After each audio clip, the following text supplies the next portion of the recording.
GeM TV நேயர்கள் அனைவருக்கும் வணக்கம். நான் உங்கள் விஜய் பிலால். இன்னைக்கு வீடியோவில் நம்ம எதை பற்றி பார்க்க போகிறோம் அப்படின்னு பார்த்தீங்கன்னா, உலக அளவில் வந்து நிறைய இடத்துல வந்து பிரச்சனைகள் நடந்துகிட்டே இருக்குது. அது மட்டும் இல்லாமல் ட்ரம்ப் இந்த 2.0 அப்படின்னு சொல்லக்கூடிய இந்த ஆட்சியில் ரொம்ப பரபரப்பாக அதிகமான அவர் எல்லா போர்களையும் நிறுத்தி வச்சேன் அப்படின்னு சொன்னாலுமே, இப்போ நம்ம சமீப காலமாக தான் வந்து எல்லா நாட்டிலையுமே வந்து போர் நடக்கிறது வந்து நம்ம கேள்விப்பட்டுகிட்டே இருக்கோம். உள்நாட்டுக்குள்ளேயுமே வந்து உள்கட்டமைப்பு சரியில்லாமல் அங்கே நிறைய போர்கள் நடக்கிறதுமே வந்து இப்போ நம்ம ரீசெண்ட் டேஸில் தான் வந்து பார்த்துருக்கோம். பொதுவாக நார்மலாக போர் அப்படின்னு சொன்னாலே வந்து ரெண்டு நாட்டுக்கு நடுவில் சண்டை நடக்கும். இந்த பக்கம் இருக்கக்கூடிய ஒரு நாடுகளாக இருக்கட்டும், இல்லை இந்த பக்கம் கூடிய இருக்க நாடுகளாக இருக்கட்டும், அவங்களுடைய நட்பு நாடுகளுக்குள்ளே இந்த மாதிரி நடக்கிற சண்டையாக இருக்கட்டும், அப்புறம் கோல்டு வார்னு சொல்லக்கூடிய மேலோட்டமாக இல்லாமல் உள்ளோட்டமாக அப்படி நடக்கக்கூடிய சண்டைகளாக இருக்கட்டும். ஸோ இந்த மாதிரிலாம் வந்து போயிட்டுருக்கோம். இப்போ தான் வந்து அதிகமாக உள்நாட்டுக்குள்ளேயே இருக்கக்கூடிய ஒரு நாட்டுக்குள்ளேயே அந்த அரசை எதிர்த்து மிகப்பெரிய போராட்டங்கள்லாம் வெடித்து ரொம்ப பெரிய அளவில் வந்து நிறைய நாடுகள் வந்து இப்போ நடந்துட்டுருக்கு. நிறைய நாட்டுடைய பிரதமரை வந்து கடத்திட்டு போகிற மாதிரி, இந்த மாதிரி அவங்கள வந்து அரெஸ்ட் பண்ணுற மாதிரி ரொம்ப பரபரப்பான விஷயங்கள்லாம் வந்து இப்போ நம்ம இருக்கக்கூடிய இந்த ஜென்ரேஷனில் தான் வந்து நடந்துட்டு இருக்கு. ஸோ இந்த இடத்துல வந்து இப்போ ட்ரம்ப் 2.0 சொல்லிட்டு இருக்க இந்த ஆட்சியில் வந்து அவர் வந்து நிறைய விஷயமான வந்து டேரிஃப் வந்து நம்ம மேலே வந்து போட்டுருக்காரு.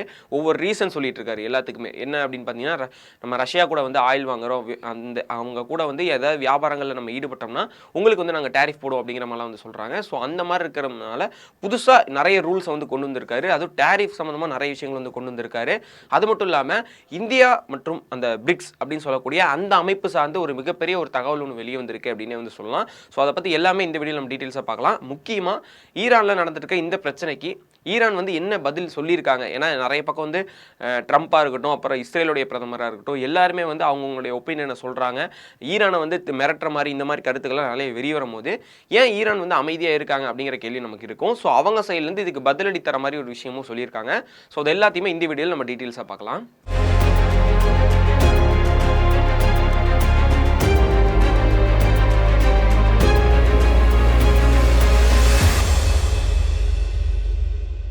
ஃபர்ஸ்ட் வந்து நம்ம அமெரிக்காவிலேருந்து ஆரம்பிப்போம். அமெரிக்கா வந்து என்னென்ன விஷயத்துக்குலாம் வந்து டேரிஃப் போட்டிருக்காங்க ஃபர்ஸ்ட் நம்ம யோசிச்சோம்னா, ரஷ்யா கிட்டேருந்து நம்ம ஆயில் வாங்குறது வந்து யாருமே வாங்கக்கூடாது. ரஷ்யா கூட எந்த நாடுகள்லாம் நட்புறவாக இருக்காங்களோ ஸோ அவங்க எல்லாத்து மேலேயும் வந்து நாங்கள் டேரிஃப் போடுவோம் அப்படின்னு சொல்லி ஓப்பனாகவே அவர் சொல்லி நம்ம மேலே வந்து டேக்ஸ்லாம் போட்டிருந்தாரு. நம்ம மட்டும் இல்லாமல் மற்ற நாடுகள் மேலே எல்லாத்துலேயுமே டேக்ஸ் போட்டிருந்தாங்க. ஸோ அப்படி ஆரம்பித்த அமைப்பு தான். நம்ம அமெரிக்காவை நம்பி இருக்க வேணாம், நமக்கு வந்து ஒரு ஓனர் அப்படின்னு சொல்லிட்டு நம்ம அமெரிக்காவை நம்பி இருக்க வேணாம், நம்மளே சேர்ந்து ஒரு ஒரு அமைப்பாக உருவாக்கி நம்மளுடைய வணிகத்தை நம்ம நாட்டுக்கு நம்ம ஒரு கலந்து நமக்குள்ளேயே வந்து உருவாக்கிக்கலாம் அப்படின்னு சொல்லி ஆரம்பிச்சது தான் பிரிக்ஸ். ஸோ இது ஓரமாக இருக்கட்டும். பிரிக்ஸ் வந்து நான் இன்னொரு மேட்டர் ஒன்று இருக்குது, அதை நான் வந்து சொல்கிறேன். இப்போ இந்த மாதிரி அமைக்கப்பட்டது தான் பிரிக்ஸ்.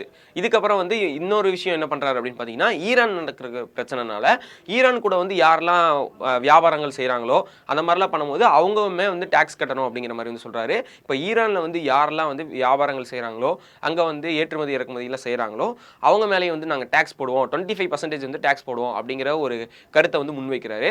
ஸோ அதிலிருந்து ஈரானுடைய மார்க்கெட் சரிஞ்சிருச்சு அப்படின்னு வந்து சொல்லலாம். ஈரானுடைய கரன்சி ரேட்டுமே வந்து குறைய போகுது அப்படிங்கிற மாதிரி வந்து சொல்லிட்டு இருக்காங்க. இதனால தான் வந்து அரபுகள் வந்து வேணாம், ஈரான் கூட வந்து எந்த வாரும் வைக்க வேணாம் அப்படிங்கிற மாதிரி பேச்சுவார்த்தை இப்போ போயிட்டு இருக்கறனால என்ன சூழல் அப்படிங்கிறது வந்து நம்ம நெக்ஸ்ட் பார்ப்போம். இப்போ ஈரான் சைடு வந்து சொல்லிட்டாரு. அதுக்கடுத்து இப்போ என்ன பண்ணுறாரு அப்படின்னு பார்த்தீங்கன்னா, அமெரிக்காவுக்கு வந்து கிரீன்லாந்து வேணும் அப்படின்னு சொல்லிட்டு கொஞ்சம் நாளைக்கு முன்னாடி அவர் வந்து கேட்டிருந்தாரு. ஸோ அதுக்கு வந்து கிரீன்லாந்து வந்து எங்களுக்கு கொடுக்கக்கூடாது, நாங்கள் வந்து எடுக்கிறதுல எங்களுக்கு தடையாக யாரெல்லாம் இருக்காங்களோ அந்த நாட்டு மேலெல்லாம் வந்து நாங்கள் டேரிஃப் போடுவோம் அப்படின்னு சொல்லி இன்னொரு புதிய ஒரு டேரிஃப் செய்தியை வந்து அவர் வெளியே விடுறாரு. இது வந்து கண்டிப்பாக நடத்தியே தீருவோம் அப்படிங்கிற மாதிரி வந்து சொல்லியிருக்காரு. என்னதான் இவர் வந்து என்ன இது பண்ணாலுமே நிறைய நாடுகள் வந்து ஒரு அளவுக்கு மேலே பார்ப்பாங்க. அதுக்கு மேலே போயிட்டா மிகப்பெரிய ஒரு பிரச்சனை உண்டாகிறக்கான வாய்ப்புகள் அதிகமாக இருக்குது அப்படின்னே வந்து சொல்லலாம். ஸோ இந்த பிரச்சனை ஒரு சைடு நடந்துட்டு இருக்கும்போது பிரிக்ஸ் அமைப்பிலிருந்து நம்ம இந்தியா வந்து விலகிட்டோம் அப்படின்னு வந்து சொல்லி விலகிட்டாங்க அப்படிங்கிற ஒரு செய்தி ஒன்று வெளியே வந்திருக்கு. அதாவது பிரிக்ஸ் அப்படின்னா வந்து பார்த்தீங்கன்னா பிரேசில், அதுக்கப்புறம் ரஷ்யா, இந்தியா, சைனா, இந்த மாதிரியான ஒரு 5 நாடுல சேர்ந்து தான் இந்த பிரிக்ஸ் அப்படிங்கிற அந்த அமைப்பு உருவாக்குனாங்க. அவங்க எல்லாரும் வந்து நாங்கள் எங்கள் எல்லாத்துக்குள்ளேயும் வந்து நாங்கள் ஒற்றுமையாக இருப்போம், இந்த மாதிரி எங்களுக்குள்ளே இருக்கக்கூடிய நிறைய இந்த வியாபாரங்களாக இருக்கட்டும், எந்த நாடுகள் ஒரு நாடை மட்டும் நம்பி நாங்கள் வந்து வியாபாரங்கள் செய்கிறதில்ல, எனக்கு இந்த நான் வந்து விற்கிறக்கு இங்கே ஒரு ஆள் இல்லைன்னா நான் வேறு ஆளுங்கள்ட்ட நான் வந்து விற்றுப்பேன் அப்படிங்கிற மாதிரி நாங்கள் வந்து ஒரு அமைப்பாக இருக்கோம், நாங்கள் எல்லாம் வாங்கிக்கிறோம் அப்படின்னு சொல்லி உருவாக்கப்பட்டது தான். ஸோ அதுலேருந்து இந்தியா வந்து வெளியே வந்திருக்காங்க அப்படின்னே சொல்லலாம்.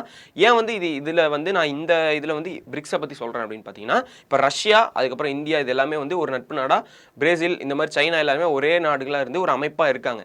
ஸோ இந்த இடத்துல வந்து இந்தியா வந்து ஈரானுக்கு ரொம்ப பெரிய அளவில் வெளியே ஏதோ குரல் கொடுக்காம எந்த சப்போர்ட்டும் இல்லாமல் அமைதியாக இருந்துட்டு இருக்காங்க.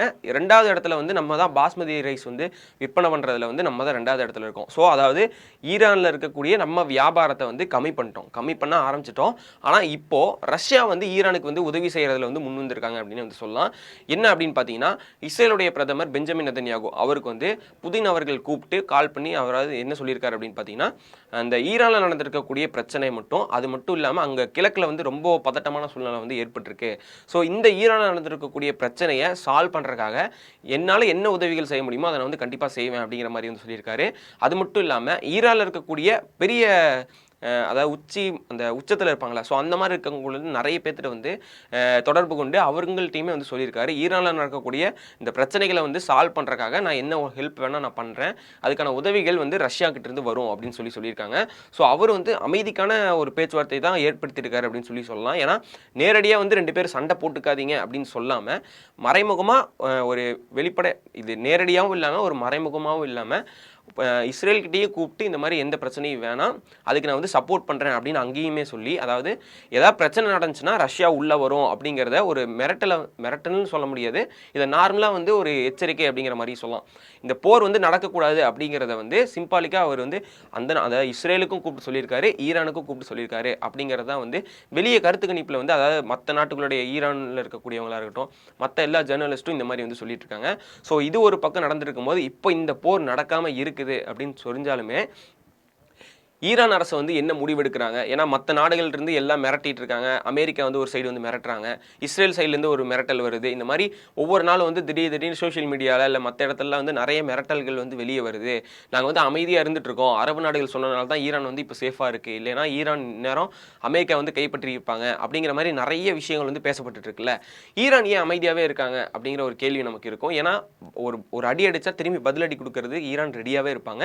ஸோ அப்படி இருக்கக்கூடிய ஈரான் வந்து ஏன் அமைதியாக இருக்காங்க, இந்த உள்ள நடந்துருக்க போராட்டங்கள் தான் காரணமா அப்படின்னு கேள்வி கேட்கும்போது தான் ஈரான் வந்து இப்போ புது ஒரு ஸ்டெப்பை ஒன்று வந்து உருவாக்கியிருக்காங்க. அது என்ன அப்படின்னு பார்த்தீங்கன்னா, உள்ள வந்து ஒரு போலீஸ் மாதிரியான ஒரு ஆர்மியை வந்து இறக்கியிருக்காங்க அப்படின்னு சொல்லலாம். அது ஆர்மின்னு சொல்ல முடியாது, போலீஸ் அப்படின்னு சொல்ல முடியாது. ஒரு மாதிரி போலீஸ்னா எப்படி ஒரு கரெக்டான ஒரு லெவலில் இருப்பாங்களோ, ரொம்ப ஆர்மி லெவலில் ரொம்ப ஃபோர்ஸாக இல்லாமல் எப்படி இருப்பாங்களோ அந்த அளவுக்கும் இல்லாமல் ஒரு ஆர்மி அளவுக்கு ரொம்ப கஷ்டப்படுத்தி ஒருத்தவங்களை வந்து ரொம்ப கடினமாக இருக்கக்கூடியவங்களா இல்லாமல் ஒரு போராட்டக்காரங்களை வந்து அடக்கிற அளவுக்கு இருக்கக்கூடிய ஒரு ஆர்மி, அதாவது ஒரு போலீஸை வந்து இறக்கியிருக்காங்க. ஸோ அவங்க மூலியமாக கொஞ்சம் கொஞ்சமாக ஈரானுக்குள்ளே நடந்துட்டு இருக்க ஒவ்வொரு ப்ரொட்டஸ்ட்டையும் வந்து கம்மி பண்ணிட்டு வந்துட்டு இருக்கிறதா வந்து தகவல் வந்து வெளியே வந்திருக்கு. ஸோ இதனால ஈரானுக்குள்ளே நடந்துட்டு இருக்க அந்த ஃபர்ஸ்ட் நம்ம உள்ளக்குள்ளே நடக்கிற வந்து பிரச்சனையை வந்து முடிப்போம், அதுக்கடுத்து நம்ம மற்ற நாடுகளுடைய பிரச்சனைக்கு வந்து நம்ம மற்ற நாடுகளுடைய பேச்சுக்கு வந்து நம்ம பதிலடி கொடுப்போம் அப்படின்னு சொல்லி இப்போ ஈரானில் வந்து முடிவெடுத்திருக்காங்க அந்த நாட்டுடைய அரசு அப்படின்னு சொல்லி ஒரு தகவல் வெளியே வந்திருக்கு. ஸோ இது மட்டும் இல்லாமல் இந்த ஒரு சைடு இந்த பிரச்சனைகள் சால்வ் பண்ணுறதுக்கான இதெல்லாம் நடந்துட்டு இருந்தாலும் இவங்க அணு ஆயுதங்களை வந்து ரெடியாக தயார் நிலையில் தான் வந்து வச்சுருக்காங்க. அதாவது அமெரிக்கா இஸ்ரேல் மட்டும் ரெடியாக இல்லை போருக்கு, ஈரானுமே வந்து ரெடியாக தான் இருக்காங்க. நாங்கள் அதுக்கான ஆயுதங்கள்லாம் ரெடி பண்ணி நாங்கள் தயார் நிலையில் தான் இருக்கோம், ஏதாவது அங்கிருந்து ஒரு தாக்குதல் நடந்தால் பதிலடி கொடுக்கறதுக்கு நாங்களுமே ரெடியாக இருப்போம் அப்படிங்கிற மாதிரியான தகவலும் ஈரானில் இருக்கக்கூடிய அரசிலிருந்து அங்கே இருக்கக்கூடிய ஜேர்னலிஸ்ட் எல்லாத்தின் மூலியமாகவும் தகவல் வந்து வெளியே வந்திருக்கு. இது வந்து 2 வாரத்துக்கு முன்னாடி நடந்த இஷ்யூஸ், அதான் அங்கே எந்த லெவலில் வந்து தயார் நிலையில் இருக்காங்க அப்படிங்கிறது எல்லாமே அங்கே இருக்கக்கூடிய ஜேர்னலிஸ்ட் மூலியமாக வெளியே வரப்படாமல், அதாவது இந்த ப்ரொட்டஸ்ட்லாம் நடந்துட்டதுனால இந்த தகவல்லாம் வெளியே வராமல் இப்போ தான் வெளியே கசிஞ்சிருக்கு அப்படிங்கிற ஒரு தகவலுமே வந்து இந்தியன் டுடே அந்த மாதிரியான நியூஸ் செய்திகளில் வந்து வெளியே வந்திருக்கு அப்படின்னு வந்து சொல்லலாம். ஸோ இந்த இஷ்யூ வந்து இப்போ கரண்ட்டாக வந்து இப்படி தான் போயிட்டுருக்கு. ஒரு சைடு வந்து இந்தியா ஏன் பிரிக்ஸ்லேருந்து பிரிஞ்சாங்க அப்படின்னு கேட்கும்போது ஈரானுக்கு வந்து ஹெல்ப் பண்ணக்கூடாது, ஆனால் ரஷ்யா வந்து ஈரானுக்கு ஹெல்ப் பண்ணுறதுக்கு ரெடியாக இருக்காங்க. ஸோ இந்த இடத்துக்குள்ளே நம்ம இந்தியா போகக்கூடாது அப்படிங்கிற காரணத்துக்காகவும் இருக்கலாம் வெளியே வந்தது அப்படிங்கிற மாதிரி சொல்கிறாங்க. ஸோ அமெரிக்கா வந்து என்னதான் தாக்குதல் நடத்தினாலும் அதுக்கு திரும்பி ஈரான் அடிக்கிறதுக்கு ரெடியாக தான் இருக்காங்க. ஈரானுக்கு சப்போர்ட் பண்ண ரஷ்யாவும் இருக்காங்க அப்படிங்கிற ஒரு தகவலும் இருக்குது. ஸோ இந்த விஷயத்தை பற்றி உங்களுடைய ஒப்பீனியன் என்ன அப்படிங்கிறத கீழே வந்து கமெண்ட்ஸை சொல்லிட்டு போங்க.